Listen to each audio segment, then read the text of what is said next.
എറണാകുളം ജില്ലാ കോടതി പരിസരത്ത് അഭിഭാഷകരും വിദ്യാർത്ഥികളും തമ്മിൽ ഏറ്റുമുട്ടി. ബാർ അസോസിയേഷൻ ആഘോഷത്തിനിടെയാണ് സംഘർഷമുണ്ടായത്. 16 SFI പ്രവർത്തകർക്കും 8 അഭിഭാഷകർക്കും പരിക്കേറ്റു. കോടതി പരിസരത്ത് ബാർ അസോസിയേഷൻ ആഘോഷത്തിനിടെയാണ് അഭിഭാഷകരും വിദ്യാർത്ഥികളും തമ്മിൽ സംഘർഷമുണ്ടായത്. ആഘോഷ പരിപാടിക്കിടെ മഹാരാജാസ് കോളേജിലെ വിദ്യാർത്ഥികൾ അതിക്രമിച്ചു കയറി സംഘർഷമുണ്ടാക്കിയെന്ന് അഭിഭാഷകർ ആരോപിച്ചു. എന്നാൽ അഭിഭാഷകർ കോളേജിലെ വിദ്യാർത്ഥികളോട് മോശമായി പെരുമാറിയതിനെ തുടർന്നാണ് സംഘർഷമുണ്ടായതെന്നാണ് വിദ്യാർത്ഥികളുടെ ആരോപണം.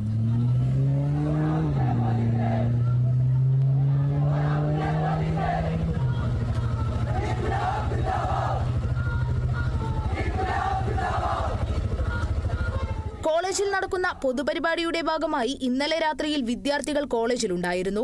ഇതിനിടെ വിദ്യാർത്ഥികളോട് അഭിഭാഷകർ മോശമായി പെരുമാറി. പെൺകുട്ടികളെ അടക്കം ശല്യപ്പെടുത്തിയെന്നും അഭിഭാഷകരുടെ മോശം പെരുമാറ്റം ചോദ്യം ചെയ്തതാണ് പ്രകോപനത്തിന് ഇടയാക്കിയതെന്നും വിദ്യാർത്ഥികൾ പറഞ്ഞു. ബാർ അസോസിയേഷന്റെ നേതൃത്വത്തിൽ പരിപാടി സംഘടിപ്പിക്കുമ്പോൾ വിദ്യാർത്ഥികൾ ഭക്ഷണം കഴിക്കാനെത്താറുണ്ടെന്നും കഴിഞ്ഞ ദിവസവും ഇതുപോലെ എത്തി പ്രശ്നമുണ്ടാക്കിയെന്നുമാണ് അഭിഭാഷകരുടെ വാദം. സംഘർഷം നിയന്ത്രിക്കാൻ സ്ഥലത്തെത്തിയ പോലീസുകാർക്കും പരിക്കേറ്റതായാണ് വിവരം. പരിക്കേറ്റവർ എറണാകുളത്തെ വിവിധ ആശുപത്രികളിൽ ചികിത്സ തേടി. സംഘർഷാവസ്ഥ കണക്കിലെടുത്ത് പ്രദേശത്ത് പോലീസ് സുരക്ഷ ഏർപ്പെടുത്തി. സംഭവത്തിൽ പോലീസ് അന്വേഷണം ആരംഭിച്ചിട്ടുണ്ട്. Kerala vision news, Kochi.